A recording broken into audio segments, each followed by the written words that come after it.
Pessoal, bom dia. Nós vamos iniciar então o nosso curso de Eletroquímica. Então esse curso vai ser dado agora no segundo ano para vocês, após aquela parte de inox, balanceamento por oxirredução. Está no capítulo, na unidade 2, no capítulo 4, tá? Página 41. Essa aula, não sei se você percebeu, eu coloquei aula 1 e coloquei parte 1. Para não ficar muito pesada, eu vou dividir essa aula 1 então em parte 1 e parte 2. Então vamos começar com algumas definições que vocês já viram inclusive, mas são definições que nós temos que recordar nesse início de capítulo, tá? Eletroquímica. O que estuda eletroquímica? Olha lá. É o estudo das reações químicas que produzem ou são produzidas pela corrente elétrica. Então nós vamos produzir corrente ou a reação química, será produzida através da corrente. Então, quando você fala em eletroquímica, turma, se você tem uma reação química e ela produz uma corrente elétrica, você vai ouvir a gente falar já que é uma pilha. O contrário, através da reação da corrente elétrica formando a reação química, você vai ouvir a gente falando de eletrólise. Aqui na realidade o objetivo nosso é estudar a pilha e a eletrólise, é o que estuda a eletroquímica, Mas para isso nós temos que dar essa ênfase aqui, dar essa base para vocês, tá bom? Então eu coloquei lá, ó, reação química produzindo uma corrente elétrica, isso eu chamo de pilha. Corrente elétrica formando a reação química, eu chamo de eletrólise. Vamos fazer uma recordação de transferência de elétrons, coisas que nós acabamos de ver agora no capítulo anterior, Recordar com você o que é oxidação. Oxidação é perda de elétron, não é isso? Olha lá, perde elétron, quando perde elétron, o que acontece com o NOx? Aumenta. E aí nós chamamos de agente o quê?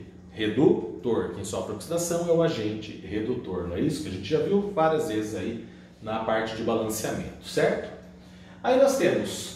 Se o cara é um agente redutor, então a gente diz que ele é um melhor redutor e, consequentemente, um pior oxidante. Isso parece pouco, tá, turma? Eu estou colocando agora para vocês, mas o que eu quero muito aqui é oxidação, agente redutor. Redução, agente oxidante, que vocês conhecem. Ganho de elétron, diminui o NOx, agente oxidante. Se ele é um agente oxidante, pensa sempre assim. Então, ele é o melhor oxidante. Ele vai ser o pior redutor, certo? Ele sempre é o melhor daquilo que ele é e o pior daquilo que ele não é claro, Bom, então eu dei um exemplo aqui para vocês, olha lá. O sódio, ele está saindo de zero, ele está metálico, NOx zero, pode apertar o zero para a gente, e ele está indo aqui para 1+. Se ele saiu de zero e foi para 1+, aumentou o NOx. Se houve um aumento do NOx, houve uma oxidação. Se houve uma oxidação, ele é um agente redutor. Se ele é um agente redutor, eu digo que ele é o melhor redutor e o pior oxidante. Se perguntar alguma questão, por exemplo, em relação a isso. Por sua vez, se tem alguém oxidando, tem que ter alguém reduzindo. Então, olha lá, o Cl foi de 0 para -1. De 0 para -1, então ele sofreu redução, diminuiu o NOx. Se ele sofre redução, ele é um agente oxidante. Se ele é um agente oxidante, ele é o melhor oxidante. Consequentemente, o pior redutor. Legal? Então, esse esqueminha aqui eu fiz para vocês para a gente recordar o que nós já vimos várias vezes de oxidação e redução, Lembrando que o número de elétrons cedidos é sempre igual ao número de elétrons recebidos. Legal? Beleza. Então, esse primeiro slide, na realidade, nós definimos o que é eletroquímica, Estuda as reações químicas aqui que produzem ou são produzidas pela corrente.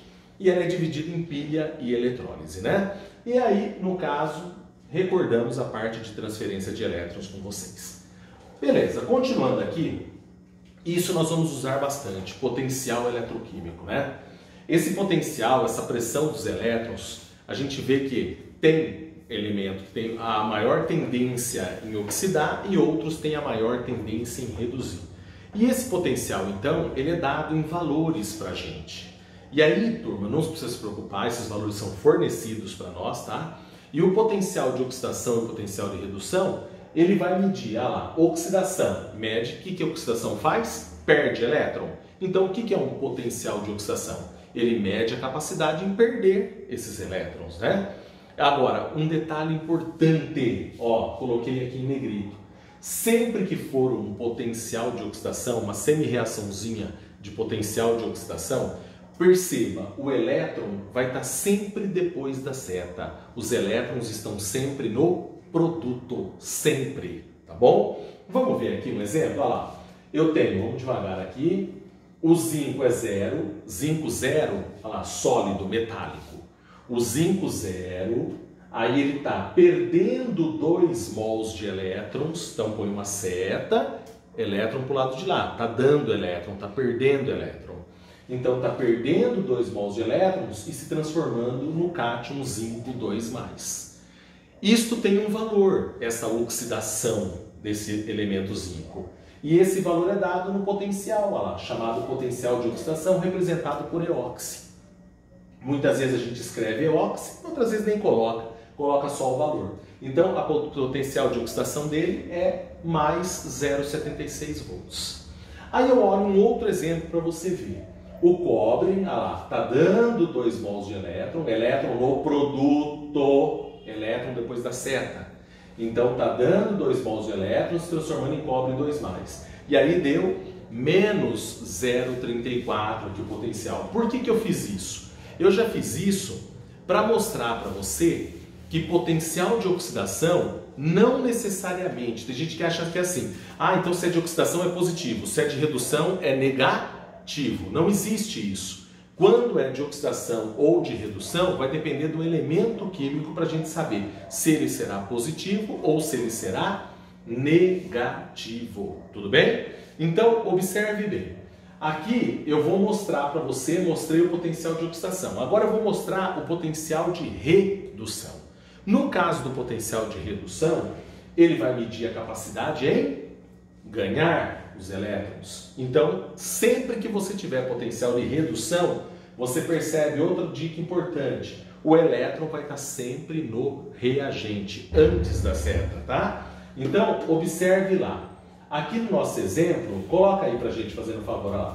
O zinco 2+, está recebendo 2 mols de elétrons e está se transformando em zinco 0. Observe isso, turma, lá. Elétron no reagente. Ou se você preferir também, ó, de 0 foi para mais 2, oxidação. Olha lá, de 0 para mais 2, oxidou. De 2 para 0, reduziu. Então isso é uma semi-reação de redução. Os elétrons estão no reagente. E o que vai mudar aqui para a gente? Se na oxidação dele era mais 0,76, na redução dele só muda o sinal. Vai para menos 0,76. Só isso, vai mudar o sinal. Olha aqui outro exemplo, olha o cobre. O cobre 2+, está recebendo 2 mols de elétrons, transformando em cobre 0, está reduzindo. Olha lá, de 2+ para 0, redução. Elétron no reagente, R de redução, R de reagente, né? E aí você percebe, ó, se a oxidação dele era menos 0,34, a redução dele passou a ser mais 0,34. Então, quando você tem um potencial de oxidação e você vai inverter para redução, apenas inverte esse sinal, tudo bem? Esse sinal a gente vai ver depois, ele em relação a um padrão, que era o hidrogênio, que foi tomado como 0 volts, tá? Mas não há necessidade disso. Esses valores são fornecidos para a gente, é isso que nos interessa, beleza? Então, nunca esqueça, semi-reação de oxidação, elétron está sempre no produto. Semi-reação de redução, elétron está sempre no reagente. Tranquilos? Bom, essa foi a nossa primeira aula, parte 1, né, da aula 1, como eu falei para você. Eu preciso que você tenha essas definições aqui. Entenda essas semi-reações, tá bom? Já já a gente vem com a parte 2 aí desta aula 1. Gente, um abraço, muito obrigado, valeu, fiquem com Deus.